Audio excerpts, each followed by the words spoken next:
저는 1957년생입니다.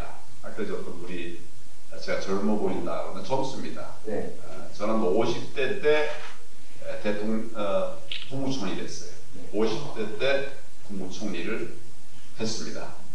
굉장히 일찍부터 이렇게 시작됐는데 제가 제 자랑을 하려고 한 게 아니라 1957년 그로부터 한 2, 3년 전 전쟁이 끝나고 전쟁이 끝난 직후에 우리나라가 1인당 GDP가 67불이었습니다. 67불. 그러니까 1년 동안 67불로 살았다는 거예요. 요즘으로 말하면 얼마가 될까요? 8, 9만 원 될 거예요. 8, 9만 원. 8, 9만 원 가지고 1년을 살아왔던 우리 민족입니다. 끝에서 두 번째로 못 살았다. 그게 우리 대한민국이었는데 이제는 이제 세계가 부러워하는 이런 강국이 되었죠. 선진국이 되었죠. 예, 다른 선진국들이 부러워하는 이런 나라가 되었죠. 1999년도에 어떤 분이 이런 책을 하나 썼어요. 마이클 브린이라고 해서 영국에서 온 기자입니다. 기자. 그래서 15년 동안을 일을 했는데 이분이 책을 하나 썼어요. 우리 한국 사람들 정말 조바심도 많고 뭐 또 이렇게 성격도 급하고 이런 단점도 있다. 그 자기가 15년 살아보니까 이 대한민국에는 너무나 장점이 많다. 이 세계가 다 부러워하는 대한민국, 한국의 기적을 이루는 대한민국, 세계에서 가장 못 살던 나라에서 지금 3만 5천 불을 넘는 이런 경제 강국이 된 대한민국의 장점들을 이분이 쭉 책 하나로 설명을 하겠습니다. 책 하나. 이분이 설명한 게 평균 IQ가 105를 넘는 유일한 나라. 일하는 시간이 세계 2위, 평균 노는 시간이 세계 3위, 잠 없는 나라. 또 셋째는 문맹률 1% 미만은 세계에서 유일한 나라. 어딜까요? 대한민국이라는 거예요.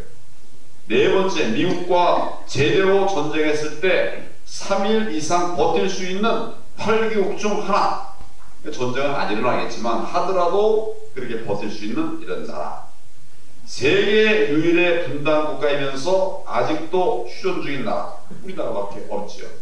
노약자 보호석이 있는 5개 나라 중에 하나. 세계 2위 경제대국 일본을 발톱 사이에 떼만큼도 여기지 않는 이런 나라. 제가 총리 시절에 해외 순방을 가던 중에 좀 이렇게 꿈을 꾸면서 갔던 나라가 있어요. 프랑스입니다. 프랑스. 2016년도에 갔는데 거기 갔더니 이제 발스 총리, 국무총리가 내가 또 총리니까 나를 수행하라. 거의 수행하듯이 이렇게 했어요. 보통 이제 총리의 면담 받으면 시간이 한 20분 정도 합니다. 그리고 뭐 경우에 따라 30분 정도 하는데 한 30분 합니다. 우리가 이제 그쪽 대통령을 만났더니 20분 내게 그 정도 하는데 바르스 총리만 하는데 1시간이 지났어요. 1시간. 그러면서 우리가 대한민국하고 좀 뭐라고 할까요? 새로운 미래를 만들어가자 이런 얘기를 하더라고요. 저는 프랑스의 국무총리가 그렇게 말을 한다는 사실에 정말 놀랐습니다. 우리 정말 프랑스를 얼마나 부러워하고 어려워합니까? 근데 발스 총리가 저한테 그렇게 얘기해요. 그러니까 더 놀라운 건 올랑드 대통령을 만나는데 올랑드 대통령도 거의 1시간을 나오고 같이 대화를 30분 같이 이렇게 이것저것 구경하는 그 경례를 구경하는 거의 1시간이 걸렸어요. 왜 제가 세계 초인류 국가 프랑스로부터 이런 환대를 받았는가? 우리나라가 그만큼 잘 되어 있기 때문에 한강의 기적이다 뭐 이런 여러 얘기를 했지만 실제로 3만 5천 불을 이룬 나라, 5천만 이상이 사는 나라에서 3만 불 이상을 만들어가는 걸 뭐 5030인가 뭐 그렇게 될 거예요. 7개 나라밖에 없는데 우리가 그 중에 하나가 되었습니다.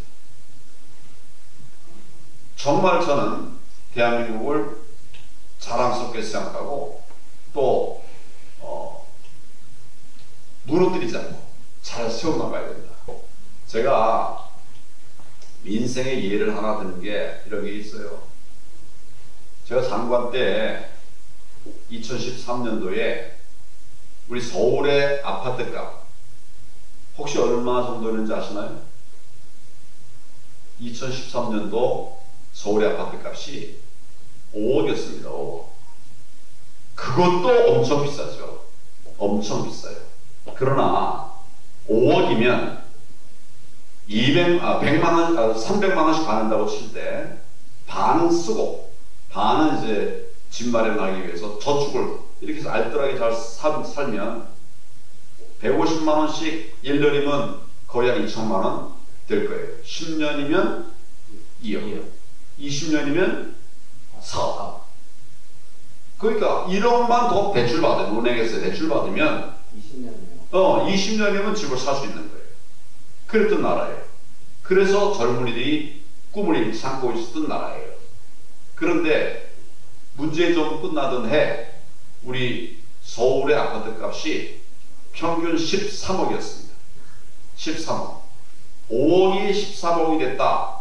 이런 수치보다 훨씬 더 심각한 것은 이제는 자기가 벌어가지고 집을 살 희망은 전혀 없어진 거예요. 아까 제가 말씀드린 것처럼 월급을 반 딱 이렇게 저축을 해가지고 모아봐도 내가 집 하나 살려고 그러면 13억을 모으려면 70년 가까이 걸려요. 그러니까 젊은 사람들이 뭐 집 구할 생각하지 않고 그냥 해외여행 다니고 놀러 다니고 여행 다니고 전부 다 이렇게 써버리고 말게 됐다. 이 말이 바로 뭐냐면 희망을 잃은 나라가 되어버렸다는 말씀입니다. 일반적으로는 비전이라고 얘기합니다. 근데 멀리 본다, 널리 본다. 그 비전에는 좋은 비전이 있고 나쁜 비전이 있어요. 내가 깡패 두목이 되겠다. 세계를 지배하는 이런 깡패 두목이 되겠다. 여러분 이거를 비전이라고 말할 수 있겠습니까? 망상이죠. 비전이라고 하는 것은 됨이 아니고 함입니다. 무엇이 되겠다. 이거는 좋은 비전이 아니에요. 무엇을 할 것이다. 이게 비전다운 비전입니다. 저는 경기고등학교 출신입니다. 거기서 학생회장하고 뭐 잘했어요. 그런데 제가 꿈꾸던 대학에 떨어졌습니다. 한 번이 아니고 2번 떨어졌어요. 경기고등학교에서 뭐 학생회장하고 이러려고 하면 그냥 시키지 않고 반장 선거를 할 때 10% 이내여야 반장 출마할 수 있어요. 그러니까 공부 괜찮게 했었다는 소리잖아요. 근데 대학에서 2번이나 떨어졌어요. 그래서 간 게 성균관대학교 법대를 갔어요. 성대가 서울대보다 더 좋아요? 아마 네. 제가 그냥 쭉 서울대 가서 패스하고 다 이렇게 잘 됐다면 아마 법무부 장관까지는 됐을지 모르겠죠. 그런데 저는 2번의 낭만을 통해서 저를 다스리고 또 다른 사람을 생각하는 이런 삶이 됐어요. 제 삶은 늘 1등하는 삶이 아니고 최선을 다해서 무엇이 될 것인가. 많은 사람들이 저를 들어 꽉 막혔다 그래요. 정치를 하면서 제 공천 주면 당대표 시절에 공천 주면서 돈 받는 이런 대표들이 많더라고요. 총님 안 받아요? 그런 건 아시나요? 네, 알죠. 네. 돈 주는 분도 있고. 저는 단 한 푼도 받지 않았습니다. 나는 당대표가 돼가지고 공천 주고 돈 좀 해서 노후를 대비하는 이런 정치를 하려고 하면 집어쳐야죠. 가난한 사람도 정치인이 되게 하는 것이 정말 비전 있는 미래다. 저는 이렇게 생각합니다. 그러니까 돈이 없어서 출마도 못했다. 이건 말도 안 되는 거예요. 그래서 저는 우리 그때 통합당이죠. 거기에 미래한국당이죠. 거기에 미래통합당이네. 비례정당. 비례정당에 그렇게 다 하고 나서 끝난 다음에 실비가 들었으니까 그걸 정산하고 남은 돈은 다시 반환해라. 그 다 나눠줬어요. 그런 얘기 못 들으셨죠? 그래야 가난한 사람, 청년들이 꿈을 가지고 정치에 도전하죠. 지금 아주 좋은 친구인데 우선 돈 벌겠다고 정치 중단한 사람이 있어요. 손을 여야 가릴 것도 없어요. 이런 것들을 이제 바꿔야 된다. 넌 그런 마음으로 한 거예요. 저는 국회의원이 되는 것, 당대표가 되는 것보다 더 중요한 것은 돈 정말 없이도 살 수 있는 사람들을 만들어 가는 일. 이런 함이 우리의 비전이 될 수 있다 이렇게 생각을 합니다. 그런 의미에서 함을 비전으로 생각하면 되므로 한다면 많은 사람들이 낙마하고 좌절하고 쓰러지는데 함을 목표로 한다고 하면 얼마든지 많은 사람들이 해낼 수가 있어요. 마틴 루터 킹인가요? 이름이 명확하지 않은데 하여튼 이분이 암살됐어요. 그런데 이분의 꿈이 실현이 된 거예요. 인종차별이 없어지는 계기가 된 것이죠. 저는 이런 것이 우리의 비전이 되어야 된다고 생각합니다. 청양은 들어보셨죠? 네. 청양에 가면 알프스 마을이 있어요. 알프스 마을. 산 높은 곳에 정말 높은 곳이 알프스 마을이 있어요. 제가 거기를 알게 되었을 때 거기는 사람들이 가구 전체로 40 몇 가구밖에 없는 50 가구도 안 되는 그런 작은 곳이었어요. 근데 제가 그쪽 얘기를 듣고 방문을 했는데 1년에 거기 오는 관광객이 30만이 돼요. 그러니까 거기 인구보다 엄청나게 많은 관광객이 오는 거예요. 여기가 왜 이렇게 바뀌었는가?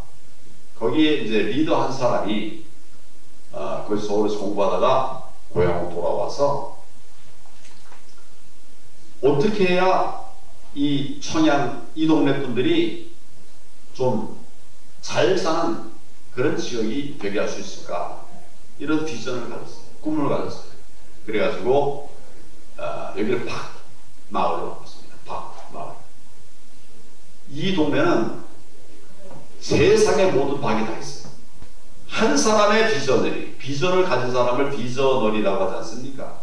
한 사람의 비저너리가 그 동네를 잘 살게 하는 것입니다. 한 것입니다.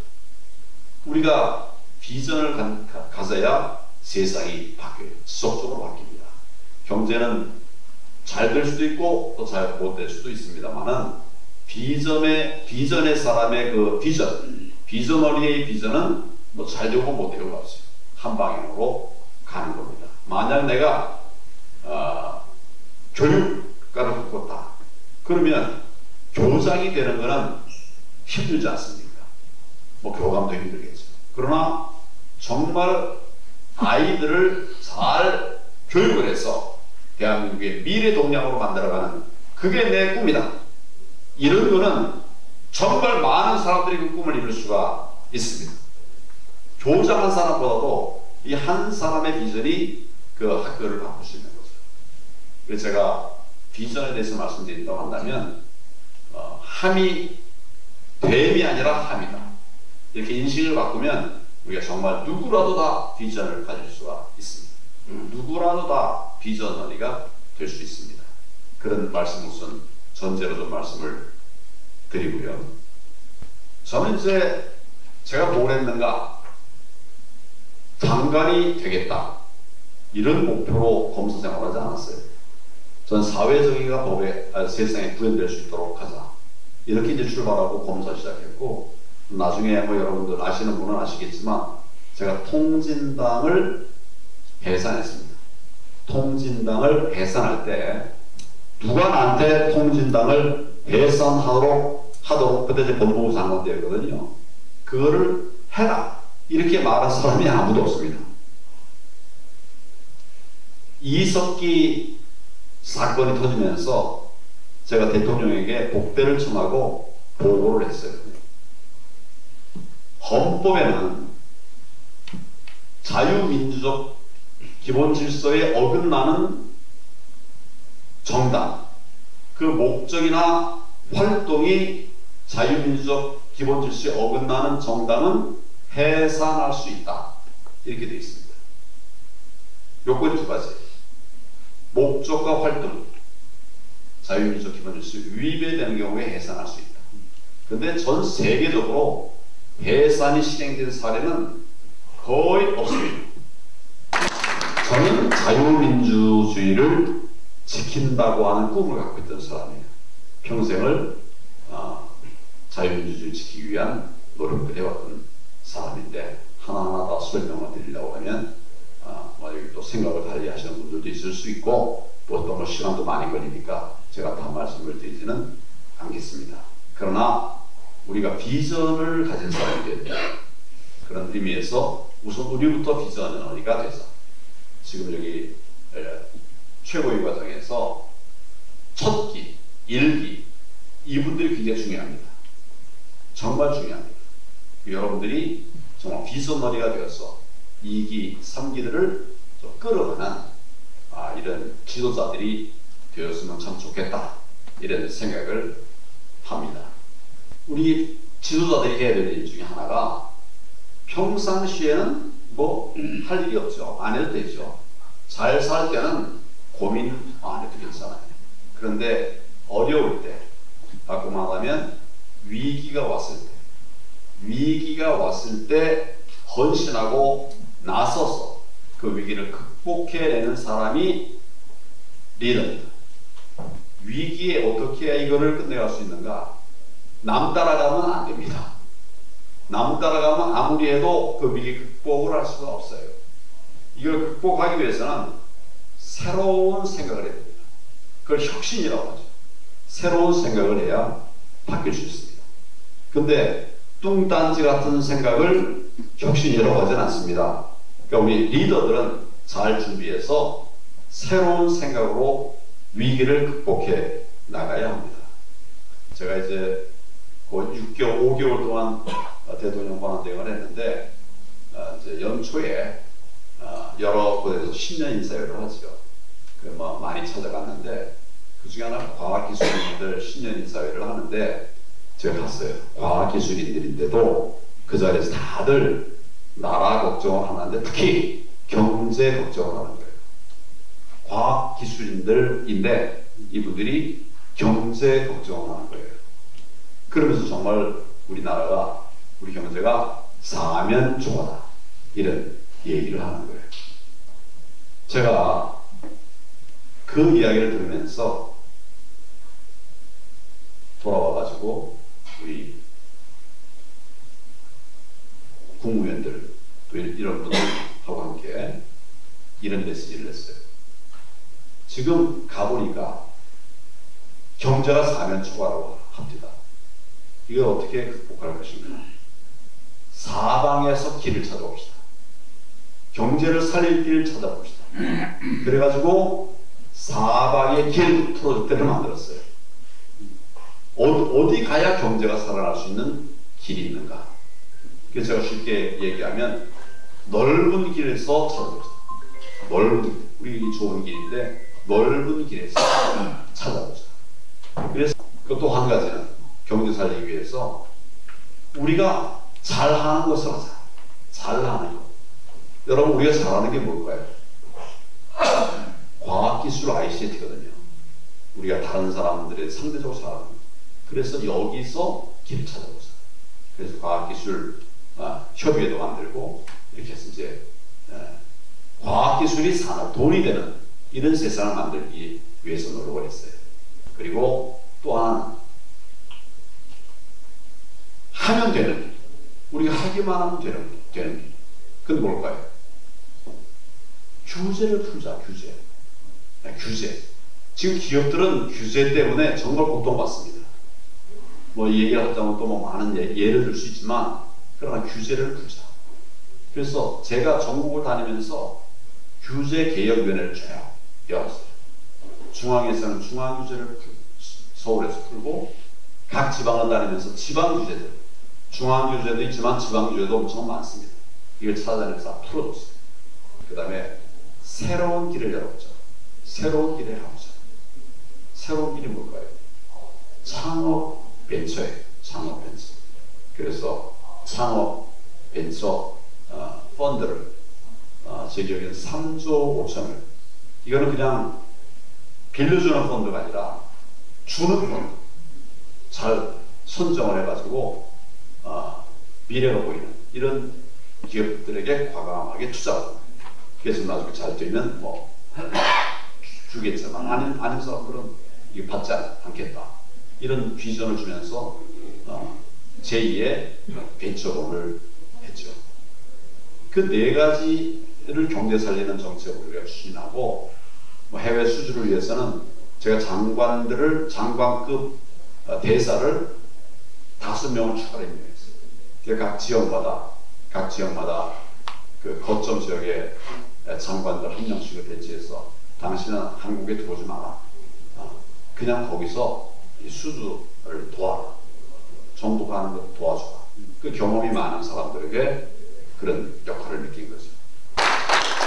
그래서 새로운 데서 길을 찾자. 그리고 하나의 말씀을 더 드린다고 하면, 기존의 틀을 벗어나야 됩니다. 프락셔널하면 기존의 틀을 벗어나야 돼요. 최고의 과정 제1기는 정말 이런 비저너리가 돼서 앞장서 끌어가고, 모든 문제에 사실 답이 다 있습니다. 내가 실력이 탁월하지 못하면 안 되냐? 아니에요. 그런 꿈을 가진 사람들, 역량 있는 사람들을 내가 잘 쓰면 되는 거죠.